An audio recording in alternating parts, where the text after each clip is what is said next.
Eh bien salut, voici Serge d'Orion Classique, venu inspecter aujourd'hui à la demande d'un client ce superbe Ford Coupe 1934 5 Windows. Et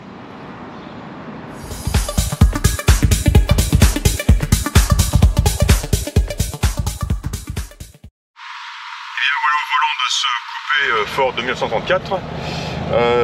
Sympa, il roule bien. La direction est bonne. Bon, évidemment un peu de jeu, mais rien d'anormal pour un modèle de cette époque, de cette année. Hein. Non, tout à fait acceptable. Ainsi que le freinage aussi. Pareil, bon, on n'a pas d'assistance, c'est bien. Tiens, on va passer. J'ai raté un stop. On va passer la première. Et on s'engage. C'est parti. Deuxième. Alors c'est une boîte 3 vitesses. Hein. Hop. Et la troisième. Alors on entend bien le 8 cylindres hein, qui ronfle bien. Et voilà, hein, sans les mains. Et la voiture tire droit. Impeccable, hein, vraiment impressionnant.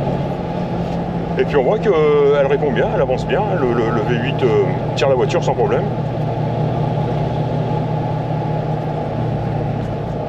J'ai noté un petit inconvénient qui n'est vraiment pas méchant, c'est que l'accélérateur a un point qui accroche un petit peu au début de la course, ce qui fait que mais j'ai calé plusieurs fois au départ, ne connaissant pas la voiture parce que justement je ne connaissais pas ce point, et donc le régime étant trop bas, la voiture calée. Ce qu'il faut, c'est vrai, on le voit là-bas en bas, hein, ce qu'il faut, c'est voilà, passer ce point qui accroche un petit peu, et là on peut donner le régime voulu. Ce qui permet donc de démarrer sans problème.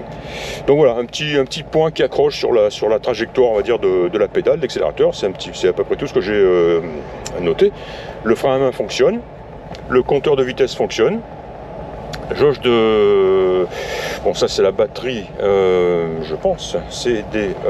non, je dis une bêtise, c'est quoi ça? Je sais plus. Ici on a la température d'eau et la jauge d'essence qui elle ne fonctionne pas, mais ça on le savait. Voilà, donc je m'engage. Ouais, c'est vraiment un coup à prendre, hein, le coup d'accélérateur. Voilà, j'ai démarré sans problème du tout. On arrive chez Memory Lane. Je vais mettre le bras à la portière, à la fenêtre, signaler mon changement de cap, ce qui fait que là je n'ai plus de main pour conduire, ce qui est un problème. Voilà, je suis en train de passer en première. Et je vais m'engager. Voilà. Alors, il fait de l'effet, hein, évidemment. Hein, on me voit passer et les signes, les pouces levés, les grands sourires sont foison. Voilà. Toujours d'une main. Hein, donc, bon, malgré l'absence de DA, de direction assistée, il se conduit très facilement. Et voilà, me voici de retour chez Memory Lane après un essai de conduite concluant. On va remettre le frein à main. Alors pour l'arrêter, on a cette petite commande qui suffit de remonter sur la position off. Et voilà, c'est fait. Alors là, pour la petite histoire, la clé ici fait simplement fonction de mécanisme de verrouillage. C'est-à-dire que quand on est sur off, on tourne la clé, on la retire, et donc on ne peut plus repasser sur on. Hein, c'est un petit peu un système en antivol, on va dire. Hein, mais ce n'est pas un Niemann, c'est pas un démarreur. Hein, voilà, on la retourne en position gauche, et là on peut passer en position on. Et pour mettre le moteur en marche, on a, comme souvent sur ces modèles, c'est un bouton poussoir au pied. Or, il est situé entre la pédale d'embrayage et de frein, à ce niveau-là, là au bout de mon pied. Et comme il a été recouvert de 2 couches de moquette qui ne sont pas prévues pour recevoir le bouton poussoir, il est sous la moquette. On ne le voit pas. Il est quelque part par là. C'est pas un problème du tout. Hein. Il suffit de poser son pied ici, pression sur la pointe du pied, et hop, on engage le démarreur, et elle démarre très très bien. Voilà. En quelque sorte un autre système anti-vol finalement, parce que un voleur passera beaucoup de temps à chercher un bouton de starter qui n'existe pas, un bouton de démarreur qui n'existe pas. Là on a la petite manette qui ouvre et ferme la trappe de ventilation au niveau du pare-brise à l'extérieur. Celle-ci, on va le faire, hein, c'est pour décoller, ouvrir, entrebâiller le pare-brise de cette manière, Voilà, fonctionne très très bien. Quoi d'autre? Ici on a les commandes de feu. Cette position, je pense que feu de position, et ici feu de route, je crois savoir. Voilà, on n'a pas de clignotant évidemment sur ce modèle. Ici on a la petite manette pour ajuster le régime moteur, et à côté le chop, le starter ici, hein, qui voilà, donc tout le monde connaît. L'utilité, qu'est-ce qu'on a là? Un allume-cigare, waouh, un allume-cigare, et ici en dessous évidemment un cendrier. Ça c'est le poste de radio qui a été qui condamne la boîte à gants bien sûr, mais qui est vraiment d'origine kilocycle. Je connaissais pas ce terme. 130 kilocycles. Alors ici on a le système, voilà, le bouton on/off et le volume, et ici la recherche des stations.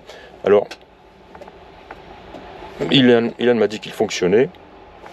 Tiens, je vais mettre on. Ouais, la dernière fois aussi avec lui, on l'avait entendu crachouiller. Maintenant, fonctionner est un grand mot. Hein. Il est présent, il veut fonctionner, mais voilà, tiens, par contre là, je n'entends plus rien. Bref. Ah, j'ai entendu un petit craquement ici. Bon. De toute façon, je ne sais même pas s'il est connecté à une antenne. Enfin voilà, hein, en vérité, il est plutôt là pour faire beau qu'autre chose, quoi. J'ai noté aussi que la montre finalement ne fonctionnait pas. Je viens de le confirmer. C'est une montre à remontoir.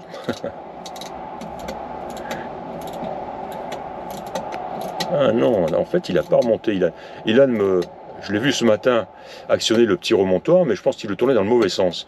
À confirmer, hein. Ensuite, pour la mettre, évidemment, comme une montre classique, on doit le tirer, voilà, pour la mettre à l'heure, voilà, et on la remonte dans le sens des aiguilles d'une montre.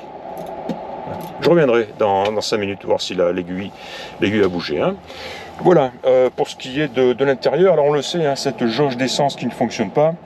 Hein, il me semble que je vous avais envoyé, François, une petite notice technique que j'avais retrouvée qui datait de 1930 et quelques, qui expliquait ce système de jauge d'essence.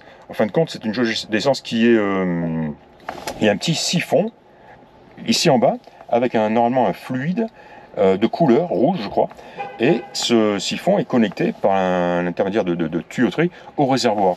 Et c'est la pression d'air en fonction de la quantité d'essence, hein, la pression d'air présente dans le réservoir pousse ce petit fluide dans le siphon qui ensuite apparaît le long de la jauge. Or, le fluide d'ici ne se voit plus.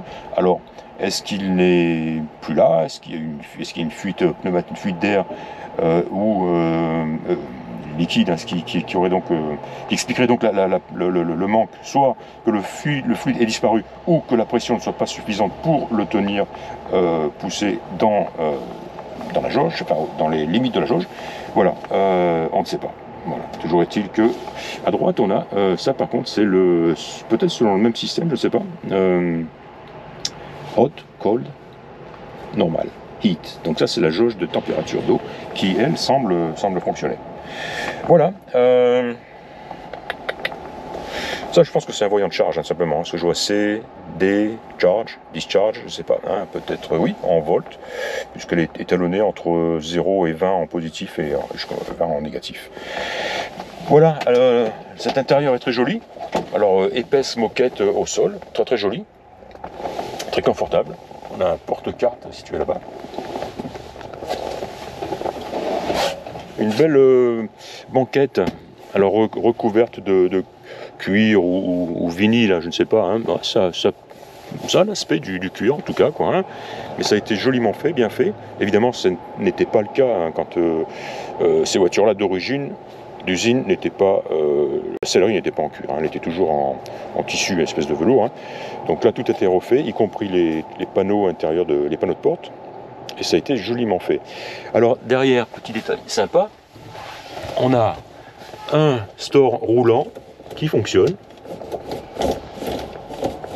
Voilà, il suffit d'accrocher. Il fonctionnait tout à l'heure en tout cas. Il fonctionnait tout à l'heure, je le promets.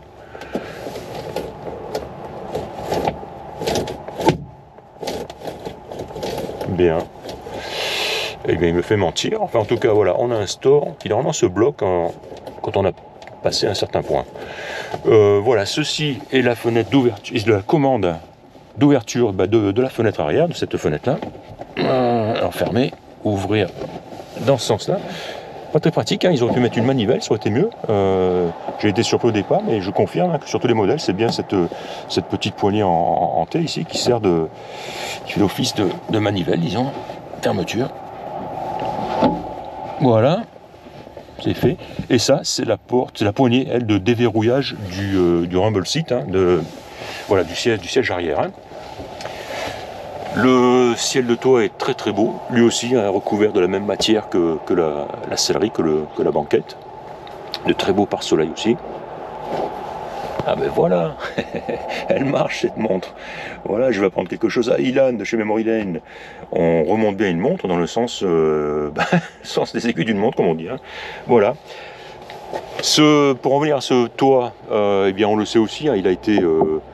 lui aussi à l'origine, hein, c'était creux ici, c'était recouvert cette espèce de matière, je sais pas, cartonnée un petit peu, là, avec un vinyle dessus, et parce qu'il n'avait pas encore la technique à ce moment-là pour faire de jolis toits comme ça en métal, et donc ça a été refait lors de la restauration, et ça a été très très joliment fait. Hein. J'ai trouvé ici un tout petit éclat, on le voit ici, on dirait une petite, tout petit éclat, qui correspond à mon avis plus à une réaction de peinture qu'à autre chose. Hein. Donc à noter que la carrosserie de cette voiture est en excellent état, elle est très très très saine, hein. Je n'ai vu aucune trace de rouille. Tiens, j'ai laissé les feux allumés. On va vérifier ceux de devant. Voilà, qui fonctionnent, droite et gauche. Donc je reviens au volant, probablement pour remettre ceci là. Voilà. Important à surveiller hein, parce que c'est une matrice 6 volts et elle se vide assez vite. Hein. Ce matin elle était vide d'ailleurs quand j'ai voulu prendre la voiture et ils m'en ont installé une autre. Hein. Le rumble seat, j'en ai pris des photos aussi, hein, il est en excellent état. L'intérieur en tout cas. J'ai pris pas mal de photos du dessous aussi, qui est dans le même état que le dessus. Hyper sain, très très joli. J'ai aussi pris des photos du compartiment moteur. Alors voilà, ce que j'aime sur cette voiture, c'est que c'est les portes. Tiens, en parlant de portes, on va regarder les joints.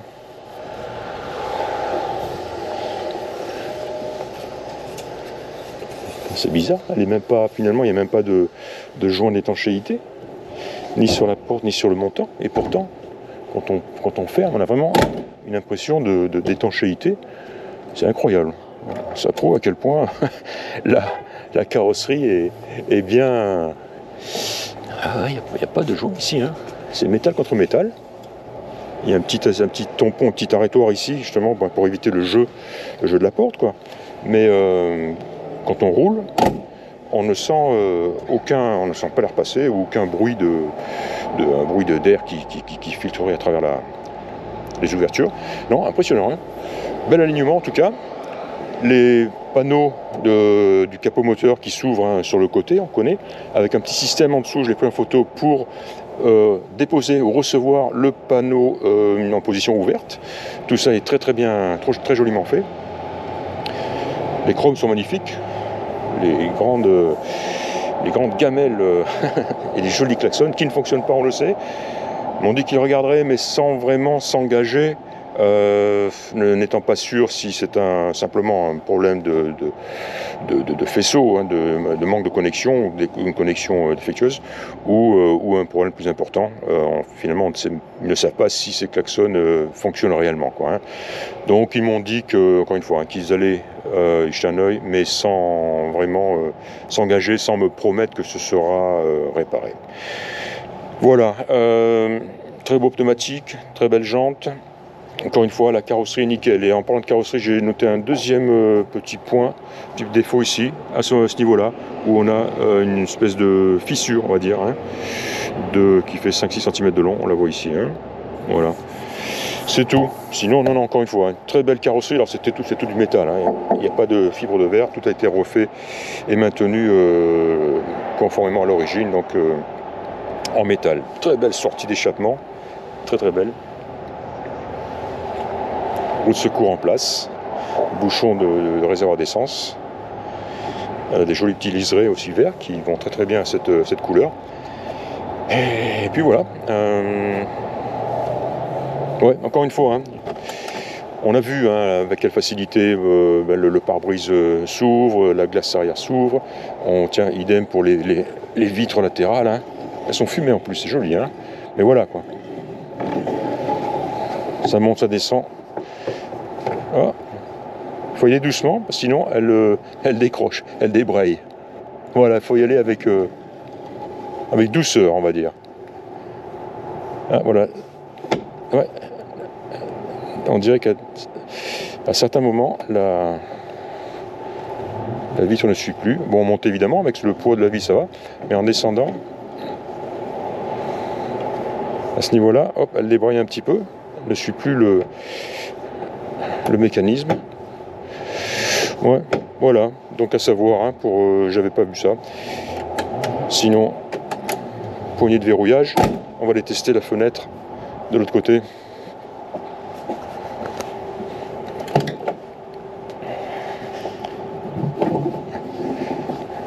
Non, là c'est mieux. Oui, là c'est impeccable. Montée, descend, sans problème. Un petit ajustement aussi à faire côté conducteur. Donc voilà, j'ai vu qu'il y avait un deuxième jeu de clés. On montrera la présence des points d'appui hein, pour les pieds, pour escalader et aller s'installer dans le rumble seat. La roue de secours est bien en place avec un pneu gonflé, bien gonflé. Voilà, sympa, hein, moteur donc un flathead 8 cylindres qui tourne bien. Alors au début, c'est pour ça aussi que j'ai calé plusieurs reprises parce que je m'attendais à ces petites voitures de ces années-là avec généralement un moteur 6 cylindres très très doux. Alors que là, et en plus avec ce point d'accroche de la pédale accélérateur et ce V8, il faut monter dans les tours un petit peu pour démarrer et rouler quoi. Hein. Donc on entend bien le V8, il ronfle bien, il tourne bien et il rend la voiture tout à fait très agréable à conduire. Voilà, je pense avoir fait le tour de la question. François, il faudra me dire si, n'hésitez pas, si vous avez des questions supplémentaires. Et ben voilà, tiens, le soleil qui se lève, finalement.